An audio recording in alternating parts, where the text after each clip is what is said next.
Nagasgas din ba yung ano nyo? O, saan mo ipapasok yun? Yung cellophane na pinabila mo ng tamban. Wala. Saka galunggong. Papasok mo sa loob yun. Wala. Seselyo mo. Inyanyang mo. Hindi nga. Hindi na shoot. Di ba? O sige, Nay, Tay. Pumanatag kayo. Niyawan Diyos. Sa tulong nyo, nakabalik tayo. Lilinisin ko ulit ang lungsod ng Maynila. Pangalawa, Nay, Tay, napapansin nyo ba? Lagi na naman tayong laman ng 24 oras sa balita, ng GMA, ng ABS-CBN. Nagbalikan na naman ang mga tulongges sa Maynila. Snatching dito, snatching doon. Hold up dito, hold up doon. Napansin nyo? Inaubos ko na yan eh. Yan nga sabi ko sa'yo na yan. Pinagkakalawit ko na nung araw. Ang dami namang adik ngayon ha. Ito nga, meron! Ay, mga adik. Hindi na yung kakatampeta ha. Ang rolling ganyan. Tingnan nyo na, bago na kayo. Pabalik na ako. Hindi, totoo lang, Wilco. Saan kayo nakakita, Nay? Tanghaling tapat. Jeepney driver. Sa Avenida. Takapin nyo. Dadakmain ng 4 na bata yung kinita ng jeepney driver. Broad daylight. Tapos okay lang. Eh, paano yung mga anak ninyo? Kaya nga. Galing sa eskwela. Uuwi. Nangangamba na naman kayo. Baka naagawan ng cellphone yung anak nyo. Na-hold up yung anak nyo. Eh, paano yung mga bumabiyahe? Naghahanap po. Di nyo sa Arten, sa amin, sa Tondo, lagi na naman kami laman ng balita. Bubuksan ng kotse, agawin ng bag. Aakitin yung truck driver, susuntokin para makuha cellphone. Nangaubos na yan eh. Parang kinikipit, balikat na lang natin yan. Alam nyo, sinabi sa akin ng nanay ko, Ikaw, tayo ka rin. di bali tayong mahirap. Basta huwag tayong maging dugyot. Tama. Di bali tayong mahirap, basta meron tayong kapanatagan sa pamumuhay. Yun Yes. ang gusto ng mga magulang natin. Kaya Nay, Tay, may awa ang Diyos, sa tulong ninyo, nakabalik ako. Ibabalik ko sa inyo at ipararamdam ko ulit sa inyo yung gobyerno sa umaga, sa tanghali, sa hapon, sa gabi, hanggang madaling araw, ibabalik ko sa inyo ang gobyerno. Yung mga adik, kailangan pang tumira para magising. Kumanda na kayo. Ako, kapilan, wala nang tulugan. Totoo lang. At saka ang maganda dyan ay, wala yan tosgas. Sipag lang ng mayor yan. Iikot ka lang. Laway lang ang puhunan. Puyat at pawis at pagtsatsaga na ginaguide mo ang mga enforcement unit mo. Para ang tao habang natutulog sa madaling araw, natutulog sa gabi, panatag ang damdamin nila kahit nasa panganak nila dahil nasa loob sila ng Maynila, makakauwing buhay, makakauwing mahusay, makakauwing matiwasay yung kanilang mga mahal sa buhay. Yon ang kailangan ng tao dito sa lungsod ng Maynila. Pangatlo kong gagawin, yung ginawa ko na, gagawin ko lang ulit. Ibabalik ko yung programang MBN. Minimum Basic Needs. Housing, education, healthcare, jobs. Bakit? Bakit ako naniniwala doon? Bakit yun ang ginawa ko dati? Bakit yun ang pinuhunanan ko? Magastos yun. Dahil yun, pag na-achieve ng liderato ng anumang gobyerno, tataas ang antas ng pamumuhay ng tao. Dahil Nay, Tay, may mga politiko sasabi, yayaman ka. Yayaman ka. Yayaman tayo.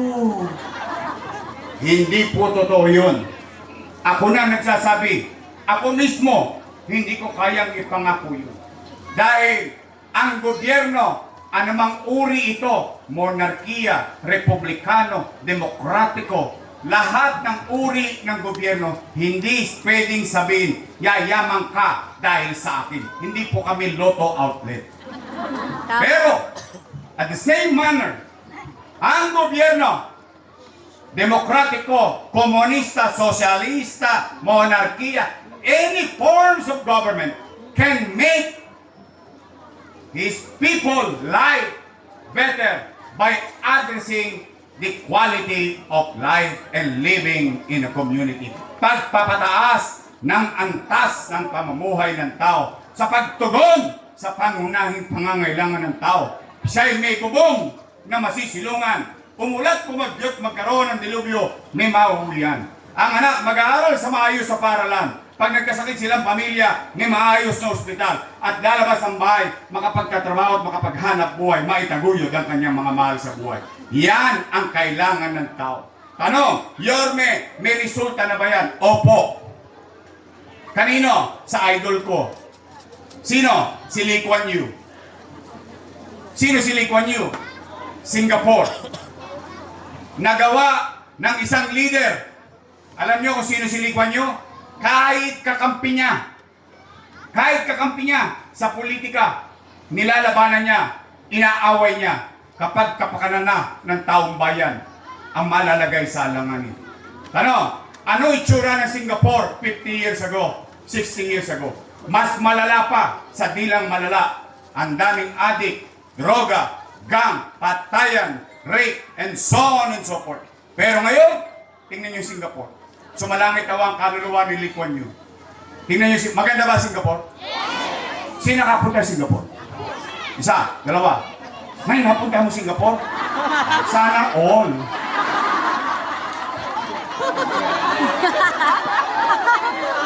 Sino nakapunta sa Singapore? Maganda? Maganda. Okay, tanong ko. Sinong gustong makita ang Singapore? Taas ang kamay. Umpisahan nyo na. Malayo-layo yun. Nagawa, nangyari, may resulta. Yon ang gagawin ko. Yon ang pupuhunanan ko. Taong bayan, tao muna, mamamayan muna, bago ang mga kaparti-partido. Ano?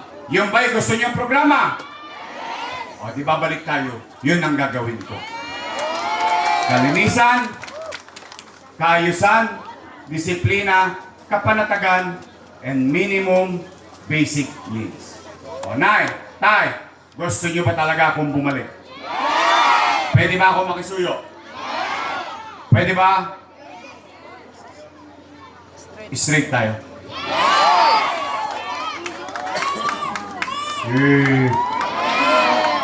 Talaga? Kasi Nay, Tay, mga batang Maynila na nandito, dalawa lang naman ang pagpipilian nyo.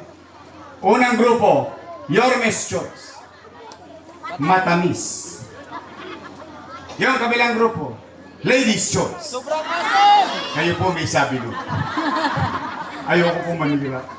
Oh, nga pala. Meron ba kayo narinig na panira sa akin? Simula kanina, 20 minutos na nakararaan. Wala? Promise? Oh, real talk lang tayo. Yan. Okay. Umalik ang gobyernong mabilis kumilos. Then, kailangan ko sila. Kailangan ko sila. I'm just trying to be honest and fair with our conversation. Kailangan ko sila. Kaya kung po pwede, Yorme's Choice tayo straight. Nandiyan dyan. Kaloy, Volter, Castañeda. Kate Marasigan. Doc Mercado. Joel Elmer Pa. Christian Joey Uy. Eto pinatay. Pinasabog. Double murder. Tapos, bumangon para maglingkod ulit sa 6th District ng Manila. Oy, senior ko yan. Matagal at mabait na konsehal natin. Kaya muli natin ibabalik ang ating minamahal na konsehal, Lou Veloso. Ay, Sarap yung manok doon, ha? O, Nay, Tay, ito naman. O, yung ating congressman. Pero may bago ako narinig yan. Ano tawag niya? Bini Aspalto! Benny Espalto? Pero totoo yun. Ito, maayos ba yung kalsada? Matutuwa ba kayo pag in-espalto to? Sayang yung pera. Tama. Matino naman eh. Tama, mali. O, nandiyan na yan.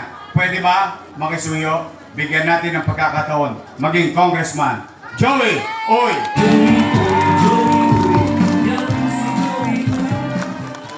O, yung vice mayor ko kanina, pasensya na kayo, pinauna ko na doon sa Pasig line. Baka hindi ko abutan eh. O, Nay, Tay, siya po ay mukha lang siyang 19. Naintindihan niyo na yun. Takwarents na po yun. Siya po ay graduate ng Lasal. Yes. Social.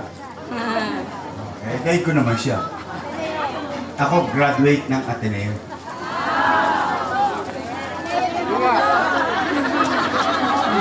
Para nga yung maniwala. You don't wanna believe me?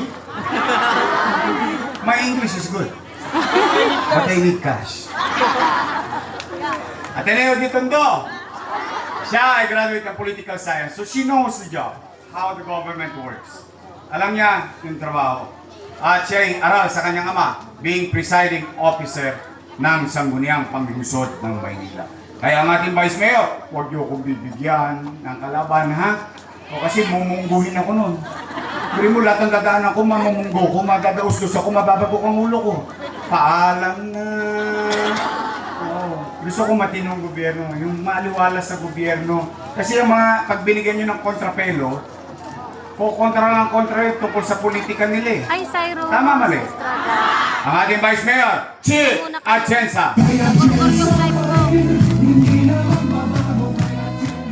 Nay, Tay, your best choice, ha? Yes! Straight. Promise. And I have to repeat this. At paulit-ulit ko itong sinasabi because this is really what we need. Kung gusto talaga natin ng gobyernong mabilis kumilos at maibalik ang gobyernong mabilis kumilos, kailangan ko sila. Because I cannot do it alone. I cannot. I have to be honest always with the people. Kailangan ko sila. Kailangan ko kayo. Because if we all come together, we can make Manila great again. Magandang gabi. Pagpalain nawa kayo ng Pong Maytapang. Maraming salamat po. Sabay-sabay tayo sumigaw. Manila! God first. Thank you. Muli po mga pangako natin. Number 2 sa balota, Yormes po Moreno Dumagoso at ang pong Yormes Choice ng Distrito 6.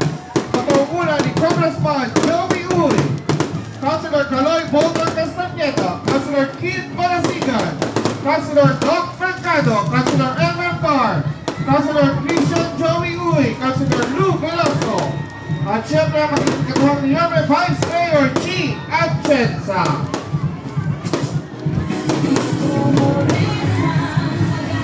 Magpapasalamat din po tayo sa ating mga kababaihan ng Maynila.